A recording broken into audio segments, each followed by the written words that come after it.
Welcome back, college football fans, to another explainer. Man, if you've been following the landscape this season, you already know we're in the middle of an absolute whirlwind. Preseason expectations? Totally shattered. The midseason chaos is in full effect right now, and power dynamics are shifting literally week by week. Today, we're going to break down the exact numbers, the pivotal games, and the specific teams driving this massive gridiron shift. To set the tone for today's explainer, I want you to listen to St. Marian's head coach, Don Ritchie. He said, simply, football is football. You know, it's simple, it's gritty, and honestly, it perfectly captures the surprising, physical, and highly developmental nature of this season so far. His team, they're not acting like some small school call-up anymore. They are acting like they belong with the big boys. And that gritty reality, that's exactly what we're dissecting today. So, here's our midseason rundown. First, St. Marian's arrival. Then, we'll look at CJ's offensive machine, dive into the messy playoff picture, break down the Big Ten versus SEC conference war, and wrap up with the midseason hardware. Let's get right into it. Okay, let's dive into this.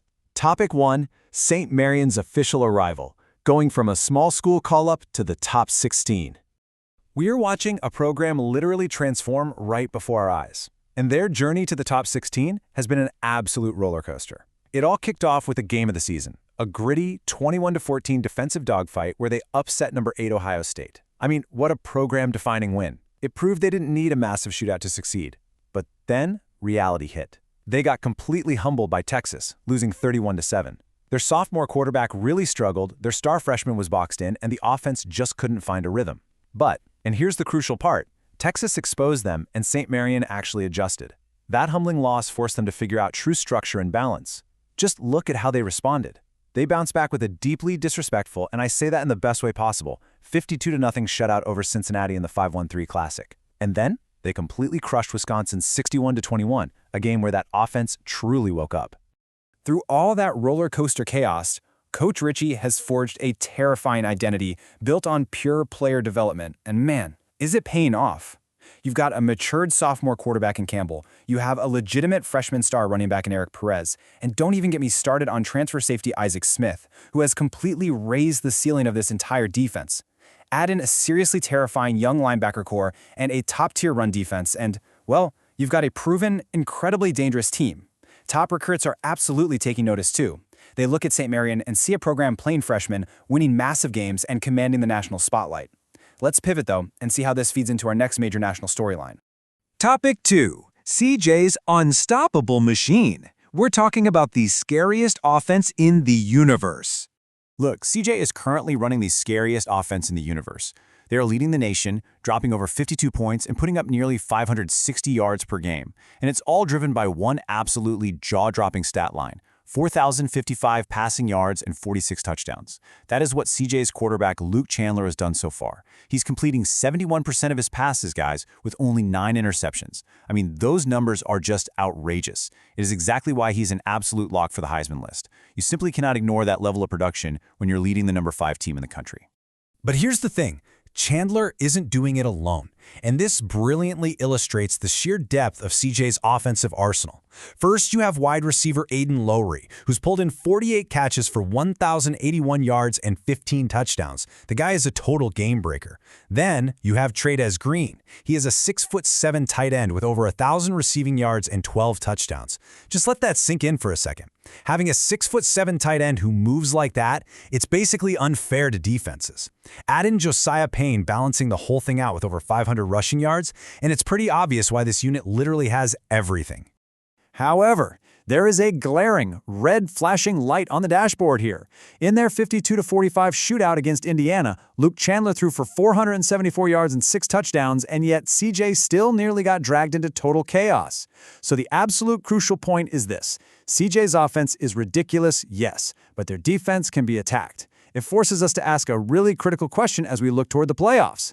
If this historic offense ever stalls out, or if they just have an off night, can their vulnerable defense actually step up and save them? Moving on to topic 3, the messy playoff picture and the upsets shaking the ranks. Across the country, top-tier teams are just getting dragged into absolute chaos thanks to some massive midseason upsets. We already talked about St. Marian toppling number 8 Ohio State, right? That sent the Buckeyes tumbling down the ranks while rocketing the Nomads up. But there is so much more. Florida completely dismantled Georgia, 48-21. That caused Georgia to fall hard and shove Florida right back into the top 25 conversation. Then you've got Nebraska beating Clemson in a wild 52-45 shootout. That was a huge national result that knocked Clemson down and actually catapulted Nebraska all the way up to number 2 in the rankings. The national field is just incredibly volatile right now. All right, topic 4, Big Ten versus SEC, the conference war. All of this chaos is fueling a massive structural contrast between the game's two biggest heavyweights. Now, what's really interesting about this slide is how distinctly different their power is distributed. On one side, you have the SEC. They are incredibly top-heavy. They've got an immense power up there, boasting the undefeated #1 overall team in Auburn alongside real powerhouses like LSU, Miami, and Alabama. That is an incredibly strong top tier. But on the other side, the Big Ten is just deeply dangerously stacked. You have Texas as their highest-ranked team, the offensive juggernaut of CJ, an incredibly talented Ohio State, the really dangerous climber in St. Marian, plus Georgia, Notre Dame, and Texas A&M all in the mix. And this dynamic brings us to a really definitive conclusion. The Big Ten has more weekly danger. While the SEC might have the absolute best team at the very, very top with Auburn, the Big Ten just has a much tougher middle and upper tier. I mean, there are 0 easy weeks over there. Based on the current landscape, the Big Ten definitely feels like the overall strongest and deepest conference in this universe right now.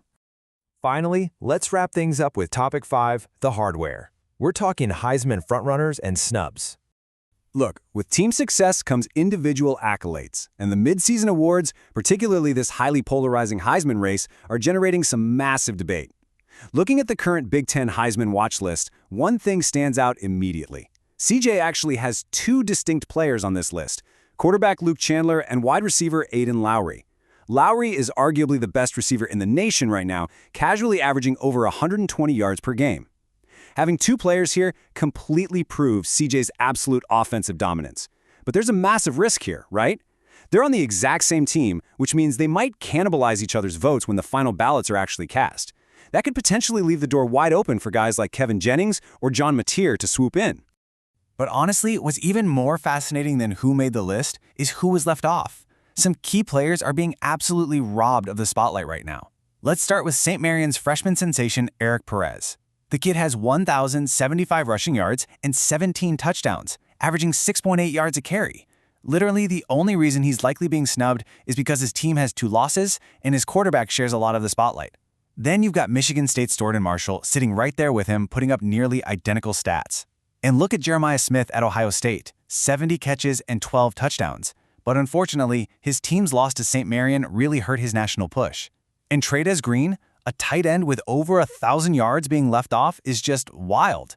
But he's clearly the victim of CJ simply having way too many stars.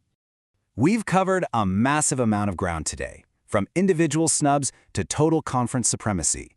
But I want to leave you with a provocative thought drawn directly from the sudden rise of St. Marian. Last year, they were just a feel-good story. This year, they're ranked 16th, with a dominant defense and star freshmen running the show. The biggest question isn't whether they belong anymore. They absolutely belong. The real question you should be taking away from this explainer is, how far ahead of schedule are they? Because if this is only year 2 under Coach Don Ritchie, and his freshmen are already out here dismantling top-tier programs, well, just how terrified should the rest of the Big Ten be about year 3? Think about that. Thanks so much for joining me on this explainer, and as always, keep your eyes on the gridiron.